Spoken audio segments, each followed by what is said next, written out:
Hello, my friends, and welcome back. Thank you very much for being with me again today. I'm pretty sure you met a lot of people who do this. I want you to do something, but I want you to follow me. And you think, well, it's really not in my interest to do that, and I would not follow you. And you say, you know what, you're stupid. Well, it happened to me many times when I refused to do something that someone else wanted me to do, basically being in control, because I said, well, that's not smart. I don't think I want that. I don't think it's right, and so on, for whatever reason. And the person immediately, because you didn't do what they wanted you to do, called you stupid or called you something without the evidence. The evidence he has is you didn't do what I think was right, without a debate. You have to like that item. Hey, buy those shoes. I bought them. They're very nice. Well, I don't like them. You're stupid. So what happened? Ukraine insults China and India. Now, what do you think? It didn't take long. This is right in the open. I mean, I'm pretty sure they thought, why? Because India and China did not get involved on Ukrainian side. That's why. So they must be stupid. And I'm going to show you how this guy Podolyak, a presidential advisor, is not like a nobody. Right? He advises the president. That means he has a lot of knowledge. Well, I don't know if he's got a lot of diplomacy, but anyway, and knowledge too. And guess what? China reacted just like this. That means you lost China forever. Probably they knew that China is not going to join them. So let me show you two articles. The first, I'm going to show you the reaction, and then I'm going to show you the in the reaction you're going to see what Podolyak said. So Russia Today reports on the 30th of September, China demands Ukraine explain, and I'm quoting, low intellectual potential slur. That's what Podolyak said, that China and India have low intellectual potential. That means they're dumb. So let me show you here. This is what he said, right? This is the article. China and India, and I'm quoting, have low intellectual potential. Top Zelensky aide. 13th of September. If you say this, anyway, that the two nations' leaders, and I'm quoting, are not smart enough for long-term planning, Mikhail Podolyak has claimed. All right? But he and the United States, Al Capone, they have a long-term.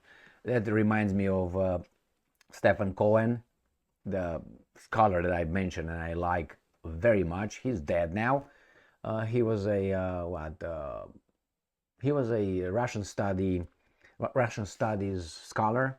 He's of Jewish origin. He's Jewish. He was Jewish. Very intelligent, very knowledgeable, very calm, fantastic professor. And he said this: American politicians think in foreign policy in election cycles, 4 years. That's that horizon. Reach that next for it. He said, whereas the Russians think in centuries. So I don't know what Podolyak is talking about, since he as a Ukrainian, he's dealing with the Chinese civilization and the Indian civilization. What is he talking about? When the Indians and the Chinese were writing and doing all kind of things, hanky-panky, where were the Ukrainians again? I don't remember. Why? Because they were nowhere. Okay, I'm talking about at least 2,000 years ago. All right, so look, but he's talking about those guys' inability to see it. Anyway, it doesn't mean that if your civilization is 2,000 years old, or 2,500 years old, or 3,000 years old, your current leaders are smart. Look at the United States. It doesn't have a history of 2,500 years history. It has what, 200 some years, but still, from them to this, from those to this, it's a steep fall, don't you think? I think so. So let's read this article here. The people leading India and China lack the ability to predict the long-term consequences of their policies, a senior aide to Ukrainian President Volodymyr Zelensky has said. Ukrainian President Mikhail Podolyak pointed to what he called, and I'm quoting, the problem of the modern world, singling out India and China in an interview with Ukraine media on Tuesday. Very interesting. He's talking about the long-term consequences. He's talking about that. Okay. The problem, and I'm quoting, I'm betting my ass that this guy, or not this guy, his handlers did not plan what's going on right now between Russia and North Korea, between Russia and China, between Russia and India, between the BRICS countries, between the de-dollarization, the petrodollar being cut, Saudi Arabia joining BRICS, Argentina joining BRICS. I guarantee you, Lula being the president of Brazil joining the Russians and the Chinese. I don't think they were the capacity to understand that, don't you think? Al Capone missed that thing. Obviously, they just gave Iran 5 prisoners exchange for 5, plus access to $6 billion to the Iranians. So who won? And the winner is Iran. And these guys are talking about this guy who's at the payroll of those guys, right? He's just a weasel. He's talking about who has a long-term vision when his bosses are, as I explained. You gotta be kidding me, my friends. And what happens when they're gonna be grabbed by the little balls? What do you think they're gonna do? They're gonna scatter like cockroaches in a kitchen when you turn on the light, just like that. Where?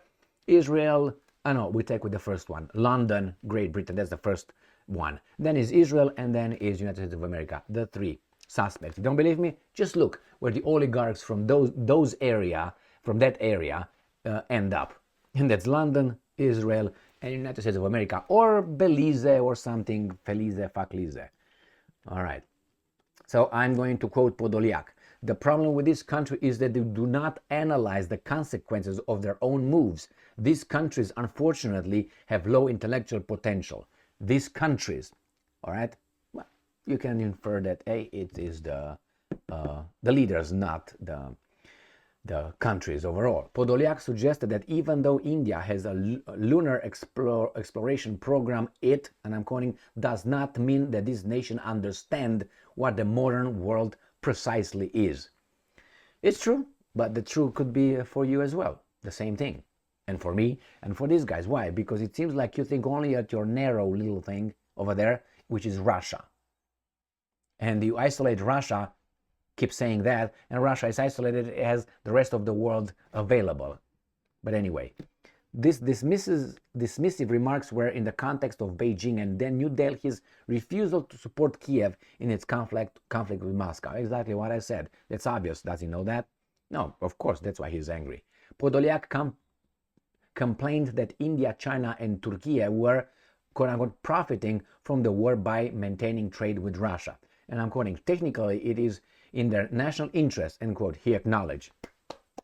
Good job. Before presenting his view of what would benefit China in the long run. China in the long run would be a vassal like you would be if Al Capone wins. It would be in the interest how to distance themselves from Russia as far as possible, take all the resources it has, and take part of the Russian territory under their local legal control. In fact, they will do that, he added, end quote. Really? Okay, well, that's good. That's good. If they do that, then they achieve it either way. So why should they jump in Al Capone's boat? Because I guarantee you, if China jumps on Al Capone's boat, it's going to be treated like a vassal state, like these guys treat everybody else, above everybody. I can't say that, Deutschland, okay? I can't say above everybody, but that's how they treat them, above. That's why the Russians, no, we want to be treated equally, but no. The lion doesn't share with people that, or countries, or animals that he perceives, I was about to say the word, weaker than himself, like the jackals or the vultures that are patiently waiting. The jackals are not patient usually. They're like, they try to get it, and the lion just like that. So yeah, the lion doesn't share, but he perceives himself as a lion. He's a lion, but there are some other lions as well, and doesn't want to give that, and he wants everything for himself, and that's impossible, as the war in Ukraine shows. It has its limitations. So following the interview, the Chinese Foreign Ministry spokeswoman, this is this article right here, right? Here she is, urged Podolyak to clarify his remarks when asked about them during a media briefing on Wednesday. Podolyak has a record of lashing out at nations, organizations, and public figures seen as not sufficiently supportive of Kiev. Among this latest target was Pope Francis when he had branded an instrument.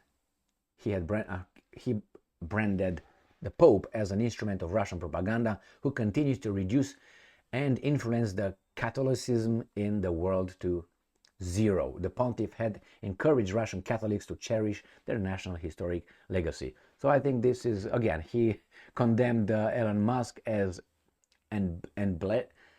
enabled evil by refusing Kiev's request to use his Starlink communication systems to launch drone attacks against the Russian Black Sea Fleet. Yeah, I don't like you, don't do what I want you to do, you're bad, you're stupid. Now, who thinks like this? I used to think like this when I was, I don't know, first, second grade, something like this, or 7 years old, 8. But after a while, you realize that that's not the way it is. You don't know that. But you have a lot of, I would say a majority of adults think the same way. You don't do what I want, you're stupid. Anyway, if you didn't meet these kind of people, you're a lucky person. So again, China demands Ukraine explain low intellectual potential slur. So again, the same thing here, and don't analyze the consequences of the steps they make. So let's see what, this is what he said. And when asked to comment on the statements by Podolyak during a briefing on Wednesday, Chinese Foreign Ministry spokeswoman Mao Ning said, and I quote, "I don't know the background of this person's remarks, but he should clarify them." Now that's a decent intellectual bitch slap. Right there, okay? What do you want me to say? I have to say how I see it, and that's exactly how I see it. Mao Ling, or whatever her name is, I should remember that one. Let's put it in my memory. Mao Ning. Okay, Mao Ning. Mao Ning did not bother to get entangled with the pigs because you get dirty and they might like it. Don't wrestle with the pigs, that's how it is. And I'm not saying Podolyak is a pig, but definitely he is not, I mean, I like when people speak their mind. I like that. But sometimes you speak it and you're wrong, and if you're wrong, you make if people claim that you're wrong, you bring your evidence and you argue, provide arguments, provide evidence to support your claim. Now, this guy's claim is just because I think, again, my claim is just, and my evidence, I think, is just upset that those two particular countries, plus Turkey, are not giving him money and weapons and support them to destroy Russia. That's what I think, based on the information I got so far. And I don't think he is a man of himself, or how do you call it? I think he is on some other people's orders. And I'm not talking about his direct boss, Zelensky, who again is part of someone else's orders. The same as Zaluzny, the same of these guys. When you say, well, Russia can't beat Ukraine, Russia fights NATO. With what? With 460,000 people? 460? Let's 600,000? With the potential of 30 million? You gotta be kidding me. So fights with these guys while watching TV and playing ping pong with the kids. That's how they fight. The NATO. To me, it seems like that. I might be, an idiot, but you don't fight a war. That's why it's a special military operation. It's not a war. You don't fight with 600 or 500,000 people. You do not. Oh, you don't have the potential. Really? Do you think that the Russian strategy, war strategy, defense strategy of their motherland doesn't include this kind of thing? In case we need to arm each citizens, we don't have Kalashnikovs, we don't have them. Do you think that these guys, they had that ready since the Soviet Union? That's one of the doomsday scenario. They all have it. The Americans have it, the Germans have it, the Israelis, all of them have them. So these guys had, I guarantee you, if it's about a war, each and every of the 30 million Russians that will be sent to the front to go and wash their feet in the Atlantic Ocean in Lisbon, Portugal, after about a month, I guarantee you they all will have a few AK-47 and a few magazines with rounds full. These guys are just crazy, man. When they say, well, they don't, there's not a war.